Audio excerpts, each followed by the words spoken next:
Hello, everyone. Happy weekend. This is going to be your Chapter 15 prep so that we can jump right into our problems and discussion on Monday. So Chapter 15 is about monetary policy, specifically how the Fed can affect the interest rates basically through the money supply. Now, the Fed, as we have said, it is separate from the federal government, and the head or the chair of the Fed is arguably one of the most powerful people in the government. What we have here are the three most recent chairs, Ben Bernanke, Janet Yellen, and then the current chair is Jerome Powell. So whenever the Fed is choosing its money supply, they're going to be thinking about what the money demand curve is, which is that's our demand for cash and checkable deposits. What we need to think about is how do people respond to these interest rate changes, or how do they respond to the number of green pieces of paper that are floating around? Well, we got to think about the opportunity cost here of holding the money.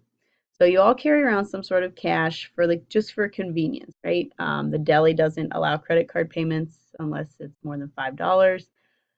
Your friends might need to borrow some money for a quesadilla or a coffee.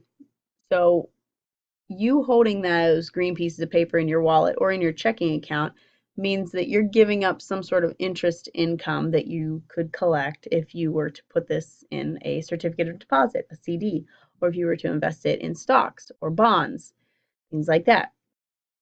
So what I'm showing you here is from my bank at PNC, and it shows you on the checking accounts, if you have a balance of between, for instance, 2,000 and 10,000, you can earn interest on that balance of 0.01%.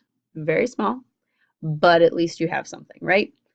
And that's basically, you can have even bigger balances. It's still going to be 0.01%. The second chart there is showing you for 120 months, so for 10 years, if you allow them to hold your money, you can earn anywhere from 0.04% all the way up to about 1.5%. Again, not a great return, but still better than holding it in your checking account, right? So the opportunity cost of holding it in your checking account or holding it as green pieces of paper is higher because you could be earning that 1.5%. So whenever we talk about our bonds or interest rates or the lending, we have our short-term interest rates, which would be things that are going to mature in 6 months or less. And whenever I say mature, that means you're going to finish the payoffs or finish your interest payments or your coupon payments, things like that. Longer-term interest rates are going to be financial assets that mature numerous years in the future, more than one. And as we can think about this, if the interest rate is high, then that means you holding your green piece of paper, the opportunity cost of that is higher because you're giving up, for instance, 10% returns instead of 5% yesterday, right? So as the interest rate increases, the opportunity cost of holding those green pieces of paper goes up. If the interest rate is lower, then that's a lower opportunity cost, right? I don't mind so much. I don't feel like I'm losing out on a whole lot if the stock market's only returning 0.02% compared to if the stock market is booming and right at the end of last year, you could have earned 20% in that quarter. So that would have been a high opportunity cost of holding cash and not investing it. So the money demand curve is going to show us how the quantity of money changes for a given interest rate. So if interest rates are very high, right? Interest rates on bonds are very high. That means that the opportunity cost of holding money is going to be also very high.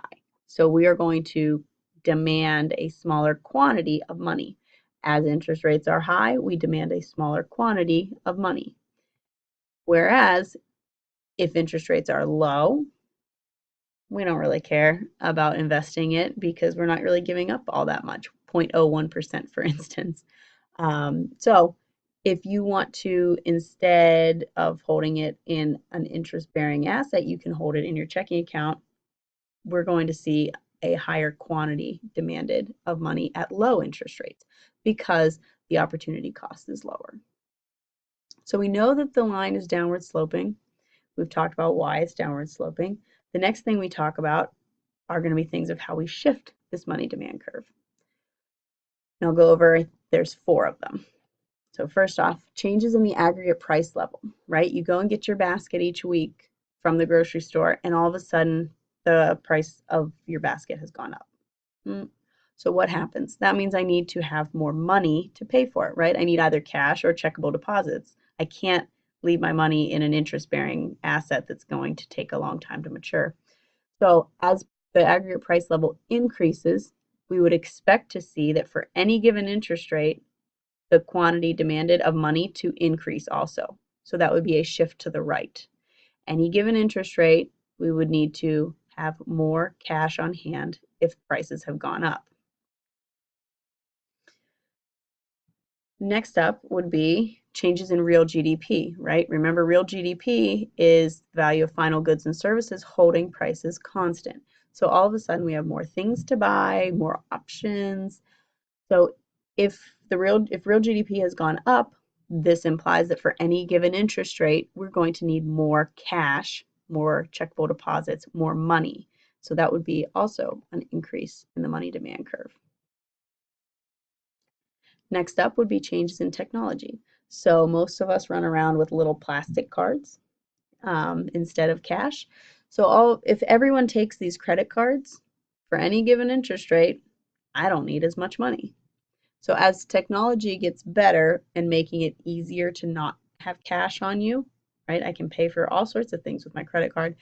Then we would see the money demand curve shift to the left, right? For any given interest rate, I need less cash on me because I can use my credit card. How about changes in institutions? So prior to 1980, your bank would not offer you interest on your checking account. They weren't allowed to. After 1980, they were allowed to, which that meant it was competition time for the banks. They could compete and offer higher interest rates on their checking account in order to get their depositors to keep their money with them. So what does that imply for our money demand? So if we all of a sudden can earn interest on our checking account, which is what we consider money, that's going to reduce or lower the opportunity cost of holding cash. So for any given interest rate, we would see that money demand would increase, right? We're more likely to keep it in our checking account than we are to deposit it in a longer term financial asset such as a bond. So these are 4 different ways that we may shift the money demand curve. And I hope that you spend a little bit of time thinking about them, making sure you understand it. The last 2 are sometimes confusing as to why an increase in technology would decrease the money demand curve. Okay, so now let's show you a visual of the shifts. So here's our money demand curve for all our given interest rates.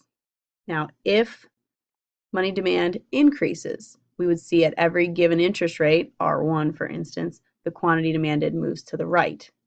There's our increase in money demand. Now, if it's a decrease for any given interest rate, we see it shift to the left. Next up, we always talk about equilibrium. So we have our money supply curve, which is a vertical line that's showing you how much money, how many green pieces of paper are floating around in the economy. Equilibrium is going to be where the money demand and the money supply curve intersect. Okay, now let's think about why this is an equilibrium. And the way we're going to approach this is say, okay, well, let's imagine that the interest rate is not RE. Let's say it's below RE. What happens? So if the interest rate is below RE, say at point L, we would expect, or what we see here is that people are demanding more money than what is actually out there. Right? So there's a shortage of money, meaning people very much want these green pieces of paper, but there's only the number of M bar of them floating around out there. So if people really want cash, that means there's a shortage in things, in other assets such as a bond, right? So these people who are selling the bonds are running around saying, okay, well, no one wants my bonds, so what do I have to do? I have to increase my interest rate. If I increase my interest rate, then people are going to be more likely to buy my bonds and get the cash off the street. So point L, right, where we have a low interest rate, isn't in equilibrium because we have bond investors who are saying, I'm going to raise my interest rate to get people to start buying my bonds, and we have a shortage of money where people just want to hold these green pieces of paper. So we would expect to see the interest rates would increase. So L can't be. Anything below RE can't be in equilibrium because interest rates would start increasing. Now let's think about if the interest rates are really high or higher than RE. If the interest rates are higher than RE, say at point H here, we would have MH for our quantity demand. People would be demanding MH pieces of paper, and we have M bar of them running around.